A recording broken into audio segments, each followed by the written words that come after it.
Kia ora, good evening. The storm expected to hit the country overnight will likely mean snow will be a major issue for many South Islanders, according to Met Service. Snow is expected to fall to sea level or near it from Southland to South Canterbury from late today into tomorrow and Friday. However, the deep south is expected to fare better than other areas, with significant snowfall expected in parts of Canterbury and southern Marlborough. Snow is also expected further south to a lesser degree, with the possibility accumulations may approach warning amounts above 300 metres around Southland, Otago and southern Fiordland. Emergency Management Southland's monitoring the situation. We're keeping an eye on what's happening and what's coming out from Met Service. They have only issued a watch for Southland, although some of the other places across the province or across the South Island they've done a warning, but we've only got a watch for the snow at this stage. We have got a warning that's been issued for the severe wind over in Fiordland. So what advice are you giving to people at this point? Just to be careful and be aware of it. It's supposed to get very cold, so be aware, looking after your family and friends. Keep an eye on those ones that are vulnerable, like your elderly people, some that are a bit disabled. Make sure they've got enough food and they're warm enough over the next few days.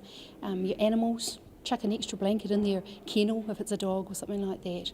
So, and just take the opportunity to get your emergency management kit up and running and make sure that your food's in there, you've got enough water, your batteries are running in case the power goes out, just those kind of things. Now, in the Met Service forecast this morning, it did say that snow was expected to low levels in Southland and southern Fiordland. Is there the possibility that we could actually see more snow than what has been expected? Look, that's Mother Nature, we never quite know. The Met Service are fairly good at forecasting what they can tell us, and they are saying at this stage that we can have it down to sea level, so we don't know. We wait and see, but I don't think we're going to be as bad off as they are further up country. And you have actually been fielding a number of inquiries around the weather. We have. Quite a few people are asking us that they're travelling to Christchurch, travelling to Dunedin, whatever, and asking us what to do or what the weather and roads are going to be like. So our advice is just to keep an eye on the AA roadside. They'll keep a fairly good update on what's happening on there. And the snowstorm has seen Southlanders rushing to stock up on supplies and preparation. Invercargill supermarkets were busier than usual as people prepared for the wintry blast. Basic food items including bread, butter and milk were among the most purchased staple items being snapped up by customers. Windsor New World manager Warren McKenzie says more people were in store today, while at Plaza Super Value it was a little busier than normal, with staple items selling faster than usual. New Zealand's current account balance narrowed to a deficit of $2.2 billion in the March quarter. Increased dairy exports and tourism spending were behind the change, with the deficit falling from $2.5 billion in the previous quarter, according to Statistics New Zealand. Acting Balance of Payments Manager Matthew Haig says tourists spent more in the quarter, while improved dairy exports were mainly due to increased volumes, although prices also rose. For the March year, New Zealand's current account deficit narrowed to just over $10 billion, or 4.8% of GDP. Excessive noise levels and sewerage problems will be addressed by Kennington residents and Invercargill City Council staff tonight. Council is holding a public meeting tonight to discuss environmental concerns in the small community. Environmental Health Services Manager John Youngson says residents have for some years reported noise issues related to the Kennington Sawmill. He says an independent survey showed daytime noise levels slightly exceeded allowed levels and nighttime levels were significantly over allowed levels. Also to be discussed, inadequate sewage systems in the area, with problems including sewage finding its way into the stormwater system and the Waihopai stream. More than a year on, and the future of an historic Invercargill building, which produced some of the country's first patented instant coffee, remains on hold. The David Strang coffee mill in Esk Street was set to be demolished last year, but had a reprieve after its significant historical value was recognised. H&J Smith owns the building and consulted with the New Zealand Historic Places Trust last year to learn about preservation options. The building has been weatherproofed as an interim measure, and H&J Smith director Jason Smith says the old-style brick building holds a unique story, but says there's been no decision made on the building's future yet. Stay with us after the break. We look at the ongoing issue of affordable housing in one of the most expensive parts of the country.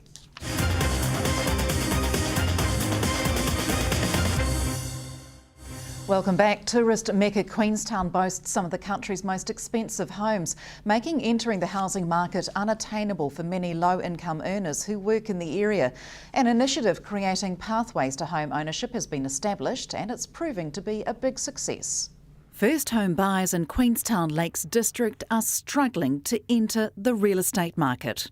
The median house price in central Otago and Queenstown in May was $465,000, just $100,000 less than homes in New Zealand's most expensive real estate market, Auckland.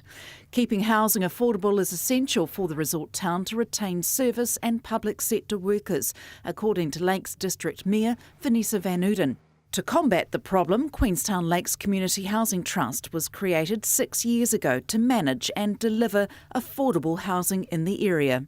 People can't quite afford to buy the property outright by themselves, so the Housing Trust will go in and help them and they share the equity. Nothing is actually given away, but it's about giving people a leg up.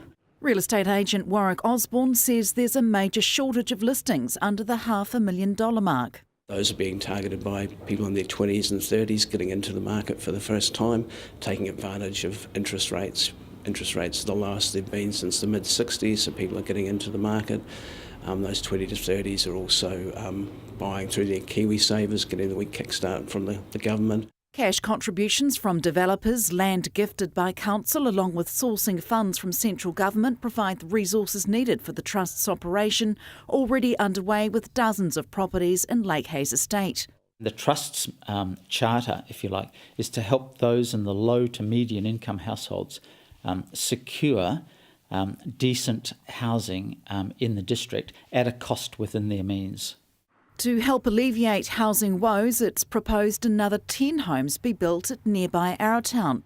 The Trust recently lodged a $1 million grant application with government for a housing project in the heritage town, which is still to be matched. The match from the community would be the value of the land that is transferring from council to the Trust.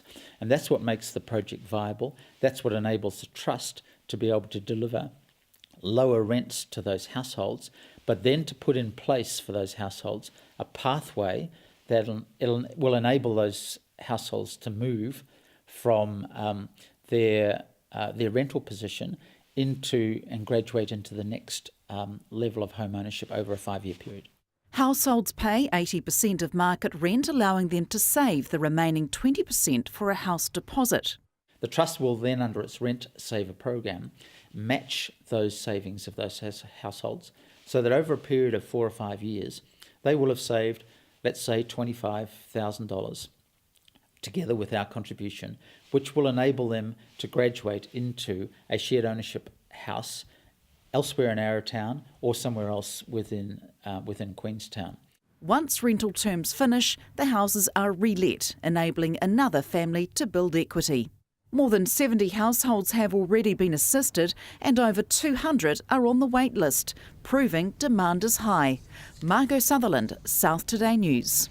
And staying with the property market, farm sales rose more than 9% nationally for the 3 months ending May 2013 compared with the same period last year. Nationally, farm sales rose 9.6% in the previous 12 months to May. The 512 farm sales recorded was the highest number of sales since May 2008, according to the REA NZ Rural Market Report. 6 regions recorded increased sales volumes and 8 regions recorded decreases, with Southland seeing the largest fall of 11 fewer sales in the year to May. However, Southland farm sales were up from April, with 9 more sales recorded in the region for May. The unique talents and extraordinary minds of New Zealand's gifted children are being highlighted this week as Gifted Kids celebrate Gifted Awareness Week. In Invercargill, and Richard ILT has been providing gifted children's education for the past 5 years. During that time, placements have been tripled at the centre, where gifted Year 3 to 6 students attend weekly and engage in complex learning tasks with like-minded children. Development of young minds through creativity and technology is helped along by the low pupil-teacher ratio. Educational Initiatives Trust Director Marlene Campbell says it's great to recognise and celebrate the talents of gifted children. I think it's really exciting, Margot, that the profile of gifted children is raised in awareness and that more people are aware that this week in education actually exists, and that children who are attending the likes of one-day schools in Richard ILT have the opportunity to celebrate that very unique opportunity in this sort of technology-rich environment, and that they celebrate coming here one day every week of their lives while they're in primary school. So how many students have you got? How much has it grown since it started? And Richard ILT started with 2 teachers, and we had a roll of 56 students in our opening year, and we used to run 2 technology days for all the primary schools to attend. They were rostered on those and they were allocated evenly across the city. However, now it has grown over the years that we've been open, so that we're now 5 days a week offering a gifted and talented program. So what's the next step? What in the future for this particular program?